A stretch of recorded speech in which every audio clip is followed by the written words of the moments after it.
in this video I will draw the structures and I will explain the structures of monosaccharides like glucose, fructose and galactose, which you have in your syllabus this year. Okay, so the first monosaccharide I will discuss about is glucose. What we know, glucose, whether fructose or galactose, they all are hexose. That means 6 carbon sugar. So from that we can clearly understand the skeleton of glucose will have 6 carbons. So I will draw the skeleton first. That means 6 carbons first. 1, 2, 3, 4, 5, 6. Okay.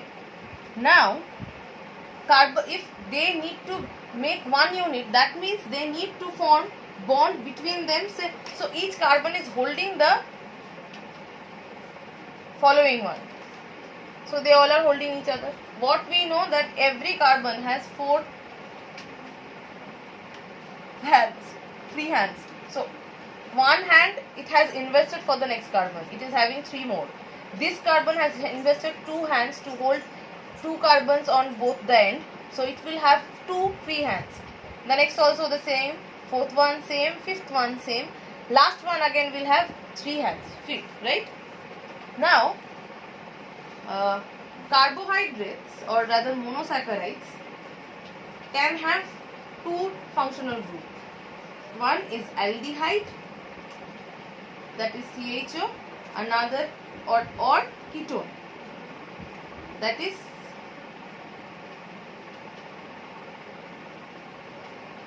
okay. So either aldehyde or ketone group they can have. Glucose is a monosaccharide which has aldehyde group, that means CHO. How C will hold O? But the problem is O has 2 free hands, so it will not use its one bond. It will use its 2 of its bond. That means carbon also needs to invest 2 bond here. That means it will be like this. On this hand, free hand each will be there. Except 3rd carbon, rest of the carbon has the same arrangement of hydroxyl and hydrogen on their skeleton. Okay, so they have similar distribution of or similar arrangement of hydroxyl and hydrogen. So except 3rd one I will fill up others. 2nd carbon, hydroxyl group on right side, hydrogen group on left side. Hydroxyl 4th carbon, hydroxyl group on right side, hydrogen on left side. 5th same, 6th same, but then also 6 is having 1 free hand. That means we will fill it up with 8. In case of 3rd carbon, the arrangement is exactly opposite. OH on left hand, H on right hand. Now, if I want to keep the last carbon or the terminal carbon in a more compact state, then what I can do? I can write it in this manner also. Why? I am just summing up. I'm just doing the sum of the number of hydrogen it had. 1 hydrogen here, another hydrogen here. So 2 total hydrogen number of hydrogen 2 and OH. It was a separate group on other hand. So I am keeping it like this. So this is how glucose is formed. This structure of glucose. This is the functional group.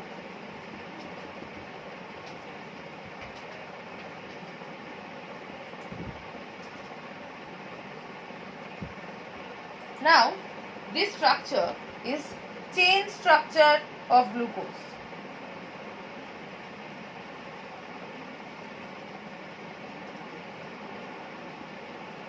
Okay, before I move to the next part, you just copy down the structure.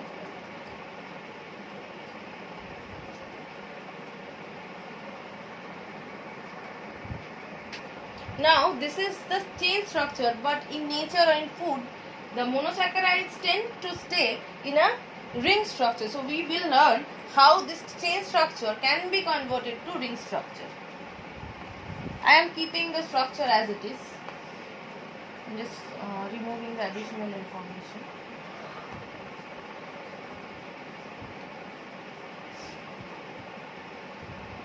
This is how it looks, right? Now, if it needs to be in a ring structure, that means it has to make an internal bond, it has to make another bond in between the carbon, 6 carbons it has. Among all the groups, this is the most vulnerable group which will participate in any kind of reaction or forming any kind of bond. Why? It is having double bond, that means it is unsaturated, rest are saturated. So it will tend to form the ring. How? This oxygen will be shared by 5th carbon and 1st carbon. But 5th carbon is having all the 4 hands blocked. How it will share? It will leave this, or it will release this OH. So this OH will be released and it will be free. So I am keeping it here as a free group. Now this, if till the time it was being shared, this carbon was holding the OH with O with 2 hands. Now it will be shared.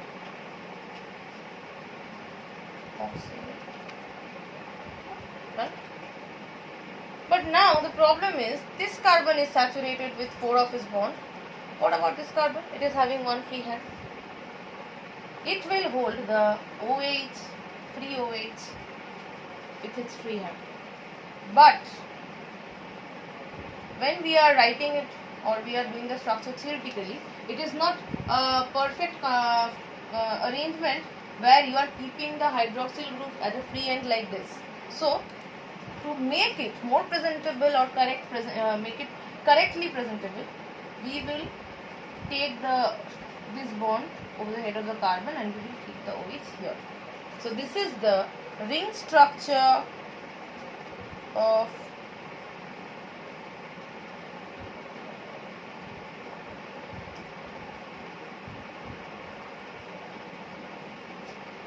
done.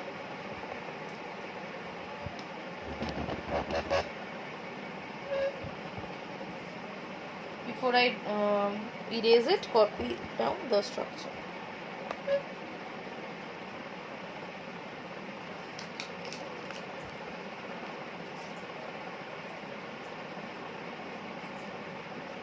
The next structure I will draw is of fructose.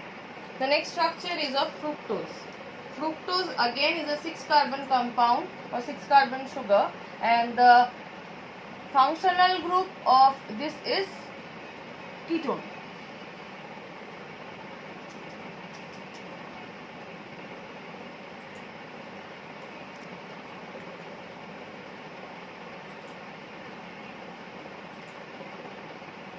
Okay. So before I explain the structure, simply we will do the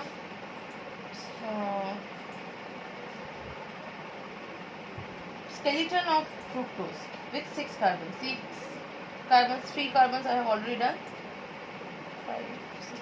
So obviously they will be interconnected. That means they will invest one bond each. First and the last carbon will invest 1 bond for holding another carbon, and rest of the 4 present in between will use or invest 2 bonds to hold 2 individual carbons at both ends. Now the functional group of fructose is present on second carbon. If I am putting 1 oxygen here and 2 hands of carbon or 2 valence of carbon is being invested, obviously it is not having any free bond left. Rest of the carbons will have this kind of arrangement, similar like glucose. OH on the right hand, H on the left hand. Third carbon will be kept empty. Right OH, 4th carbon, right OH, left H.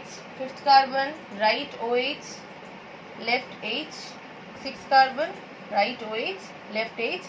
First and last carbon will have 1 extra H at 2 end. Now if I want to write it in a stable form, I will make it CH2OH on both of the end. Okay. Third carbon has exactly opposite arrangement than the rest. So OH on left, H on right. So this is the structure of fructose chain structure of fructose. Chain structure of fructose, as we have already learnt, monosaccharides do not tend to be in chain structure. They will try to form a ring structure, and that means internal bond between their own carbons. So before I move to the chain structure, you just copy it down.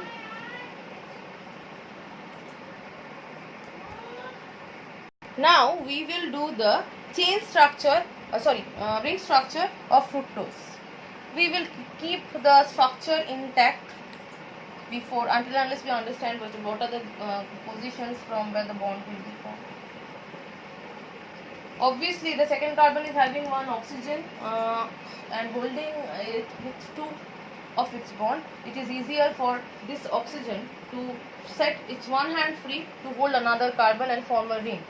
And again it will target the fifth one, but fifth one is saturated, so it has to set a bond of its free to hold that oxygen. Obviously it will release the hydroxyl group. I am keeping the hydroxyl group here.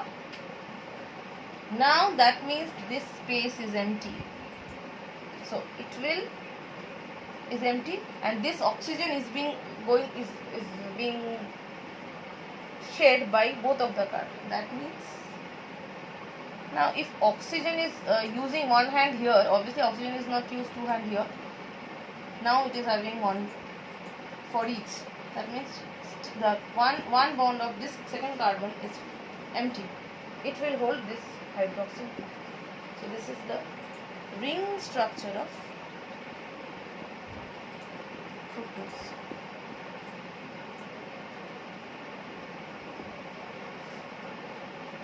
Okay. Before I erase it, copy it down so that I can move to the last structure of monosaccharide.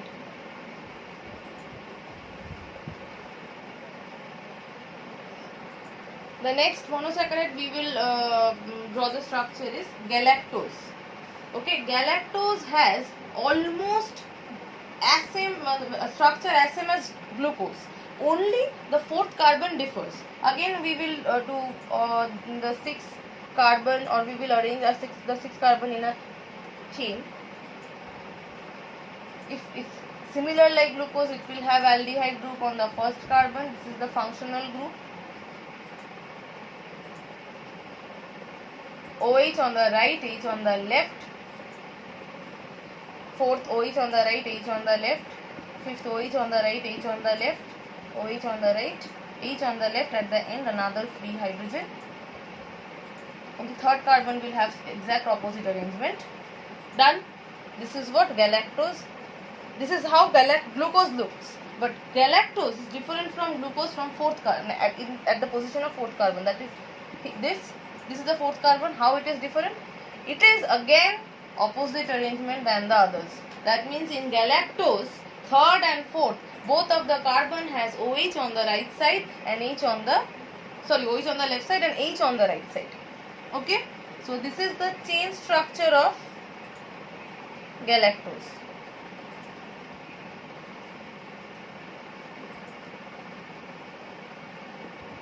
This is the functional group, aldehyde group.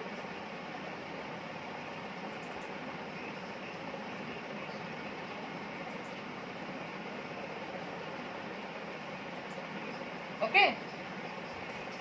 So before I move to the chain structure, just copy down the ring structure, copy down the chain.